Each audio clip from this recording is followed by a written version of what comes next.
Hello everyone, welcome back to our channel. In today's video I'm going to show you how to chat on Zoom. Whether you are in a meeting or just want to send a quick message, Zoom's chat feature is super useful. So let's get started. First of all, open the Zoom app and start or join the meeting. Once you are in, you'll see different options at the bottom of the screen. Look for the chat icon. It's usually in the middle of the toolbar. Click on the chat icon and the chat window will appear on the right side. Here you can type message to everyone in the meeting or send a private message to a specific person. To do that, just click on the drop-down menu next to and select a recipient. Need to share a document or link? No problem. Click the file icon in the chat box, then choose a file from your computer, Google Drive or other sources and send it.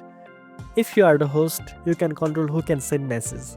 Click on the three-dot menu in the chat window, then select chat settings. From here you can allow messages from everyone or restrict chat to host only.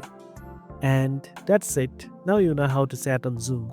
If you found this video helpful, don't forget to like, share and subscribe for more tech tips. Thanks for watching and I'll see you in the next one.